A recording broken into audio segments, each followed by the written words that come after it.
हमारी ACL surgery का cost कितना आएगा, ये एक बहुत ही कॉमन क्वेश्चन है। तो हम लोग आज के वीडियो में ये जानेंगे कि आखिर एसीएल सर्जरी में हम लोग करते क्या हैं, इसमें जो कॉस्ट होता है उसमें डिफरेंट क्या क्या कारण है जिसकी वजह से, जैसे कि आप किस शहर में हैं, किस हॉस्पिटल में हैं और उसमें क्या इम्प्लांट लगने वाले हैं, सर्जन जो है उसका चार्ज कितना है और ऑपरेशन के अलावा बाकी क्या दवाइयाँ या इन चीज़ों के खर्चे होंगे और ऑपरेशन के बाद जो आपका रिहैब, जो आपकी फिजियोथेरेपी होने वाली है उसमें कितना खर्चा होगा, ये आज हम इस वीडियो में जानेंगे।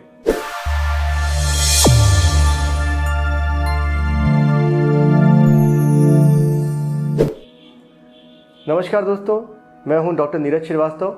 मैं एक आर्थ्रोस्कोपी सर्जन और स्पोर्ट्स इंजरी सर्जन हूं। मैं स्कोपी क्लिनिक वाराणसी में प्रैक्टिस करता हूं और आज मैं आपको ये बताऊंगा कि एसीएल सर्जरी में अमूमन हमारे देश में, इंडिया में कितना खर्चा लगता है। तो पहले तो ये जानना है कि एसीएल सर्जरी होती क्या है। देखिए, एसीएल हमारे घुटने का एक लिगामेंट है जिसके कि सबसे ज़्यादा कॉमन टूटने के केसेस आते हैं चोट में, जो कि स्पोर्ट्स इंजरी में भी हो सकता है या फिर लो वेलोसिटी एक्सीडेंट जिसमें कि बाइक से गिरने या फिर सीढ़ी से गिरने में भी आपके जो घुटना है वो ट्विस्ट हो गया, उसमें एसीएल टूटता है। तो इसको जब ये पूरा टूट जाता है तो आमतौर पे इसके लिए सर्जरी बोली जाती है। अब तो बहुत ही कॉमन है इसकी सर्जरी। तो इसमें हम लोग क्या करते हैं कि आपके शरीर से कुछ टेंडन्स लेते हैं जिसको कि हम लोग दोबारा ग्राफ्ट की तरह बनाते हैं और उसको आपके लिगामेंट की जगह पे हड्डियों में छेद करके स्क्रूज या बटन से फिक्स कर देते हैं। ये हमारा पूरा प्रोसेस होता है।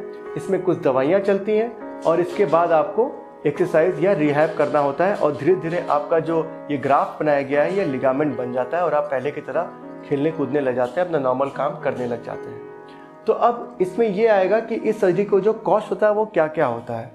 देखिए, सबसे पहला कॉस्ट तो होगा कि आपका इन्वेस्टिगेशन का कॉस्ट, जो आप अपनी एमआरआई कराएंगे, जो अपना आप खून की जाँच कराएंगे, आपके जो भी जनरल ब्लड टेस्ट हैं, हीमोग्लोबिन, आपकी kidney, liver functioning, sugar, viral marker, सब कुछ कराएंगे। तो एक आमतौर पे ये जो सर्जरी होती है ये यंग लोगों में ही होती है। तो ये बहुत ही रेयर है कि आपको कोई कोमॉर्बिड कंडीशन जैसे कि बीपी, शुगर या फिर हार्ट की कोई समस्या हो। तो ये बहुत ही अनकॉमन है, बट अगर वो हुआ तो उससे भी आपका कॉस्ट बढ़ेगा। अब सेकंड ये होता है जब आप सर्जरी के लिए जाते हैं कि आपका जियोग्राफिकल लोकेशन क्या है, आप किस शहर में रहते हैं। तो देखिए, जैसे कि अगर आप मुंबई में रहते हैं या अगर आप दिल्ली में रहते हैं और आप लखनऊ में रहते हैं या फिर आप वाराणसी में या गोरखपुर में रहते हैं, तो इन जगहों का जियोग्राफिकल लोकेशन डिफरेंट है। तो यहाँ पे जो हॉस्पिटल होते हैं डिफरेंट सिटीज़ में, जो चार्जेस होते हैं वो डिफरेंट होते हैं। जैसे मुंबई का हॉस्पिटल हुआ या फिर वाराणसी का हॉस्पिटल हुआ तो इसमें चार्जेस जो ओटी के होंगे वो ज़्यादा होंगे, जो रूम रेंट होंगे वो ज़्यादा होंगे। ये हम सबको मालूम है। जैसे कि वहाँ पे रियल इस्टेट्स का चार्ज हाई है। एक कमरे का किराया अगर आप बनारस में लेंगे किसी भी नॉर्मल रहने के लिए रेंटल, और वही सेम कमरा साइज़ अगर आप मुंबई में लेंगे तो उसका साइज़ बहुत बढ़ेगा। तो ये एक बहुत बड़ा अंतर होता है बड़े शहरों और छोटे शहरों में। रियल इस्टेट का डिफरेंस का जो कॉस्ट है उसकी वजह से आपकी सर्जरी ज़्यादा महंगी होती है। दूसरा आता है आप किस तरीके के सेटअप में हैं। अगर आप एक छोटे नर्सिंग होम में सर्जरी करवाएंगे तो वहाँ का जो भी रूम रेंट या फिर ओटी रेट्स होगा वो कम होगा। जबकि अगर आप किसी बड़े कॉर्पोरेट में गए जो कि मल्टी स्पेशलिटी है, जिसमें कि सारे स्पेशलिस्ट बैठे हुए हैं, तो उसमें आपका चार्जेस बहुत ही हाई होने वाला है। दूसरा ये भी हुआ कि अगर आपके अंदर कोई कोमॉर्बिड कंडीशन है, जैसे कि आप में कोई हार्ट की दिक्कत है या आपको कोई लिवर की दिक्कत है, फिर तो आपको बड़े हॉस्पिटल में ही जाना होगा। बट बेसिकली एक एसीएल सर्जरी के लिए जिसमें कि कोई और चीज़ों की ज़रूरत नहीं पड़ती है, एक बेसिक हॉस्पिटल, छोटे नर्सिंग होम में भी ये सर्जरी हो सकती है। केवल सुविधाएँ वहाँ पर अच्छी होनी चाहिए। तीसरा एक जो बहुत इंपॉर्टेंट पार्ट है, जो सबसे इंपॉर्टेंट पार्ट मैं बोलूँगा, वो है सर्जन्स कॉस्ट। देखिए, जो सर्जन है उसका कितना एक्सपीरियंस है, वो कितना फेमस है, वो क्या ट्रेंड है आर्थ्रोस्कोपी में, वो एक स्पोर्ट्स इंजरी स्पेशलिस्ट है, इसके अनुसार उसके चार्जेस वेरी करेंगे। तो सर्जन्स का कोई भी एक फिक्स चार्ज नहीं हो सकता है। आपको ये पता करना है कौन सा सर्जन ज़्यादा एक्सपर्ट है, जो कि ज़्यादा से ज़्यादा यही सर्जरी कर रहा हो, जिससे कि उससे कोई चूक होने के चांसेस कम हो जाते हैं। तो जो सर्जन का चार्ज है, जो सर्जन का एक्सपेंडिचर है, वो भी वेरी करेगा सर्जन टू सर्जन। अब उसके बाद आता है आपकी दवाइयाँ। देखिए, दवाइयाँ तो आप चाहे किसी भी हॉस्पिटल में कराएं वो तो सेम ही खर्च की लगने वाली हैं और एसीएल सर्जरी में आमतौर पे दवाइयाँ बहुत ज़्यादा नहीं लगती हैं। मुश्किल से आपको एक दिन आईवी एंटीबायोटिक्स दी जाती हैं, उसके बाद आपको 2 से 3 दिन के लिए ओरल एंटीबायोटिक्स और दर्द की दवाइयाँ दी जाती हैं। उसके बाद दवाइयों का कोई बहुत ज़्यादा रोल इस सर्जरी में नहीं है। टाँके कटने के बाद आपको वैसे भी कोई दवाइयाँ नहीं लेनी होती हैं, आपको सिर्फ कसरत करना होता है। अब लास्ट पार्ट आता है आपका rehab. Rehab is the physiotherapy. जो फिजियोथेरेपी आपको चाहिए ऑपरेशन करने के बाद, जो भी आपकी कसरत होनी है वो एक अच्छे फिजियोथेरेपिस्ट की देख रेख में होनी चाहिए। उसका कॉस्ट तो वो भी शहर पे डिपेंड करता है, क्योंकि फिजियोथेरेपिस्ट के भी चार्जेस छोटे शहरों में और बड़े शहरों में चेंज होते हैं। फिर एक जो और बहुत कॉमन चीज़ आजकल है कि आजकल सबके पास इंश्योरेंस कार्ड है। तो इंश्योरेंस कार्ड अगर आपके पास है तो फिर बड़े हॉस्पिटल्स में आमतौर पर इंश्योरेंस चलते हैं, तो वहाँ पर तो सब कुछ ऑलमोस्ट आपको कैशलेस मिलता है। तो जो हाई एंड हॉस्पिटल्स हैं उसमें इंश्योरेंस कार्ड चलते हैं, उससे भी आपकी जो कॉस्ट ऑफ सर्जरी है ये वेरी करती है, ठीक है। और ये जो भी आपको मैं चीज़ें बता रहा हूँ ये एक प्लेन आइसोलेटेड ACL के लिए है। अब आया एक और चीज़ जो कि आया इम्प्लांट। इम्प्लांट देखिए, जो ACL में हम लोग जो भी इम्प्लांट डालते हैं उसकी वैल्यू सिर्फ तभी तक है जब तक कि आपका जो ग्राफ्ट है वो आपकी बॉडी में जुड़ करके ACL नहीं बन जाता। लिगामेंटाइजेशन प्रोसेस तक का जो टाइम है तब तक के लिए ही आपको उस इम्प्लांट की ज़रूरत है।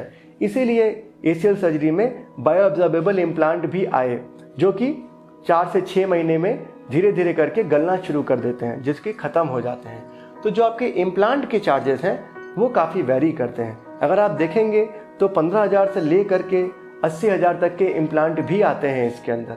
बट एक बेसिक इम्प्लांट जो कि बहुत फैंसी नहीं है, जिसको कि आमतौर पे हम लोग इस्तेमाल करते हैं, वो बहुत महंगा नहीं होता है और वो आपको टाइम टेस्टेड है, जो कि हम लोग पिछले 15 से 20 सालों से इस्तेमाल करते आ रहे हैं और रिजल्ट देखते आ रहे हैं। तो बहुत ज़्यादा फैंसी चीज़ों पे आपको नहीं जाना है।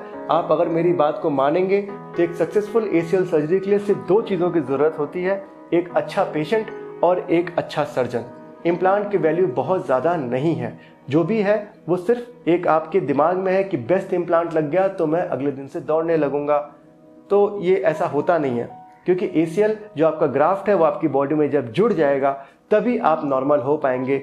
किसी भी इम्प्लांट से आप तुरंत, जैसे कि आजकल मैं देखता हूँ कि फाइबर टेप या ऑल इनसाइड या फिर स्क्रू या फिर डिस्क, बहुत सी चीज़ें आती जा रही हैं रोज़ ऑगमेंटेशंस, स्कैफोल्ड्स, ये सब कुछ आते जा रहे हैं, जिससे कि आप बहुत जल्दी रिकवर कर जाएंगे। बहुत अच्छा है, बहुत महंगा है, बट एक्चुअली उससे कुछ बहुत ज़्यादा एडवांटेज आपको नहीं मिलने वाला है। सिर्फ एक मोटिवेटेड पेशेंट और एक अच्छा सर्जन, जो कि बहुत ही ज़्यादा ज़रूरी है, और एक अच्छे इंस्ट्रूमेंट का इस्तेमाल किया जाए, अच्छी क्वालिटी का कैमरा यूज़ किया जाए। इन सब चीज़ों की केवल ज़रूरत है आपके सक्सेस के लिए। तो अगर हम लोग इन सब बातों को एक क्रक्स बनाए और एक मोटा मोटी, अगर मैं अपने इंडिया में जो हम लोग के पास जो इंफ्रास्ट्रक्चर है उसकी अगर हम बात करें, तो जो वेरी करता है ऑपरेशन का रेट, ये 80,000 से ले करके somewhere around 1.5 lakh to 2 lakh तक बहुत बड़े हॉस्पिटल्स में अगर देखें तो जाता है। तो 80 to 2 लाख तक आपका मैं एक वो दूंगा, जो आपका हमारे बीच एक रेंज है। But the quality of surgery still मैं बोलूँगा आपके सर्जन और आपके रिहैब पे निर्भर करता है। तो आप इस सर्जरी को करा सकते हैं। आजकल अगर आप देखेंगे तो आयुष्मान भारत योजना के थ्रू तो ये सर्जरी और भी कम रेट में हो रही है, बट अगेन जो रिजल्ट आ रहा है उसका इससे कोई भी लेना देना नहीं है कि आपने कितना महंगा ऑपरेशन कराया, क्योंकि महंगा ऑपरेशन आपके रूम रेंट, आपके शहर, आपके हॉस्पिटल के ब्रांड, इन चीज़ों पर ज़्यादा निर्भर करता है, ना कि आपके सर्जरी की क्वालिटी पर।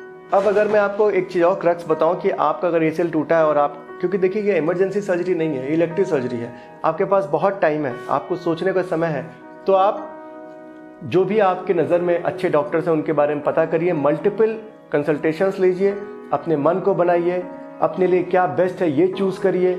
सबसे अधिक ध्यान ये दीजिए कि जो आपका सर्जन है उसका एक्सपर्टाइज क्या है, वो स्क्रू लगाता है या ऑल इनसाइड करता है या डिस्क लगाता है या फाइबर टेप लगाता है, इससे सर्जरी के रिजल्ट में कोई फ़र्क नहीं पड़ना। आपका सर्जन कितना एक्सपर्टाइज है अपने काम को करने में, ये सबसे अधिक ज़रूरी है। इसको ही आपको ध्यान देना है, ना कि कॉस्ट पे। ये ज़रूर ध्यान दीजिए कि सस्ता करा करके बाद में पछताने से ज़्यादा ज़रूरी है कि आप एक अच्छे सर्जन के पास जाएँ जो कि एक्सपर्ट है और इस सर्जरी को रेगुलरली कर रहा है। तो आई थिंक ये सारी चीज़ें आपकी हेल्प करेंगी। और भी कोई अगर आपको डाउट्स होते हैं तो आप हमसे कमेंट बॉक्स में या फिर जो व्हाट्सएप नंबर है उस पर आप हमसे पूछ सकते हैं, हम आपकी मदद करेंगे। जी धन्यवाद।